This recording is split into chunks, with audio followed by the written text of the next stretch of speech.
আসসালামু আলাইকুম ভিউয়ার্স, কেমন আছেন সকলে? আশা করি ভালোই আছেন। আল্লাহর রহমতে আপনাদের দোয়ায় আমিও ভালো আছি। সো গাইস, এটা হচ্ছে আমার এক পুকুর যেটার মধ্যে আমি মাছ করেছিলাম। তো শখের বসে আমি কিছু রূপচাঁদা মাছ ছেড়েছিলাম এই জায়গায়। তো এখন দেখেন রূপচাঁদা মাছগুলা প্রায় অনেক বড় হয়ে গেছে। আমি তো অবাক এটা দেখে যে একটা ফেনা এই জায়গায় দিলাম, ওইটা এক এক ধাপেই ওই মানে গিলে নিল এই ফেনাটাকে। আপনারা দেখেন যে মাছগুলা মাশাআল্লাহ অনেক বড় হয়েছে। এখন মনে মনে ভাবতেছিলাম যে একটা মাছ ধরি, তখন বড়শি আনলাম, আনার পরে বড়শি ফালাইলাম। এই যে দেখেন এখন মাছটা উঠবে, এই যে দেখেন। তো যাক, যেই কথা সেই কাজ, বড়শি আনলাম, আনার পরে বড়শিতে মাছ আটকাইলো। আলহামদুলিল্লাহ 2টা মাছ ধরলাম। এই যে দেখেন মাছগুলা, এটা হচ্ছে প্রায় আমি ওজন দিছিলাম মাছটা প্রায় আপনার এই 750 গ্রাম হবে এই মাছটা। তো এটা ছাড়াও আমি আরেকটা মাছ ধরেছি, ওটা হচ্ছে বালতির ভিতরে আছে। আমি দেখাইতেছি ওই মাছটা এটার থেকে আরও বড় সাইজে এবং ওজনেও বড়। এটা প্রায় 1 কেজি, মানে কিছু অল্প 50-60 গ্রাম কম, প্রায় 1 কেজি। এই যে মাছটা দেখেন, মাশাআল্লাহ একদম দেখার মতো একটা রূপচাঁদা মাছ। তো যেই কথা সেই কাজ, তখন আমি ধরার পরে আম্মুরে জিজ্ঞাসা করতেছিলাম যে আম্মু মাছ কি রাখবো না ফালাই দিমু। তখন আম্মু বলতেছে যে রাখো, এগুলা একটা রেখে দাও আর একটা ফালাই দাও।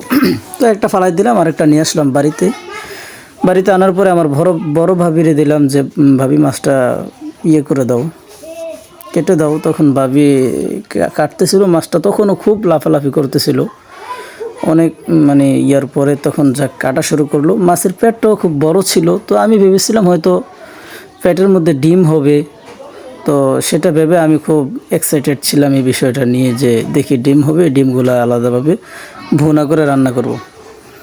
তো মাছটা খুব লাফালাফি করতেছিল, এই জন্য ভাবি মাছটা 2টা আছাড় দিল জোরে।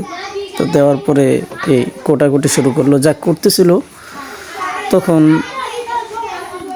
আপনার করতেছিল মাছগুলো। তখন তারপরে হঠাৎ করে যখন মাছের মুখের ভিতরে আঙুল দিয়ে ভাবি কোটাকুটি করতেছিল, মাছের এই মুখটার ভিতরে আঙুলটা দিয়ে যে আপনারা দেখতেছেন।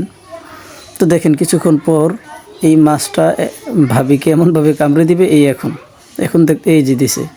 তখন ভাবি বলতেছে যে হাতটা কাইটা ফেলাইছে, দেখতেছিলাম। তো এটা দেখে আমার ভাতিজা আবার রাগে গুসায় আম্মুরে কামড় দিল কি লেগে। দেখেন কি অবস্থা, মাছটারে খুসাইয়া একদম চ্যাপটা বানিয়ে ফেলাইছে মাথা। যাক, তারপরে আবার কোটা শুরু করলো আমার ছোট ভাতিজা, এটা আমার বড় ভাতিজা। আমি তো খুব এক্সাইটেড ছিলাম যে মাছের ডিম হবে, এই জন্য অনেকক্ষণ ধরে বসে রয়েছি। তো সেই সময়টা আসলো, এখন দেখার পালা যে মাছে ডিম আছে কি না। এই যে কালোটা দেখতেছেন, আমরা প্রথমে ভেবেছিলাম এটাই হয়তো ডিম হবে, তাই সবাই খুব বলতেছিল যে এই তো ডিম হয়েছে, কিন্তু এটা ডিম না অন্য কিছু আদৌ এটা বোঝার কোনো পাইতেছি না। তো কিছুক্ষণ পর হাত দিয়ে দেখার চেষ্টা করলাম, তো দেখলাম যে আসলে এটা ডিম না, এটা হচ্ছে আপনার এই রূপচাঁদা মাছ অনেক বেশি খাবার খায়। আপনার ঘাস আপনি যা দিবেন সব কিছুই খেয়ে ফেলবে। যারা রূপচাঁদা চাষ করেন বা যাদের আছে তারা অবশ্যই জানেন এই বিষয়টা। যাক, এটা পুরোটাই ছিল মাছের আধার।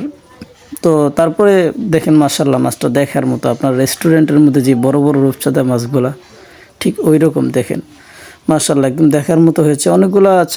এই মাছটা প্রায় আপনার 8 পিস হয়েছে, মাছটা প্রায় 8 পিস হয়েছে। যাক আলহামদুলিল্লাহ। আমাদের এই ভিডিওটা যাদের কাছে ভালো লেগেছে অবশ্যই লাইক কমেন্ট শেয়ার করে দিবেন এবং আপনাদের বন্ধুদের কাছেও পৌঁছে দিবেন। ভালো থাকবেন। আসসালামু আলাইকুম ওয়া রাহমাতুল্লাহ।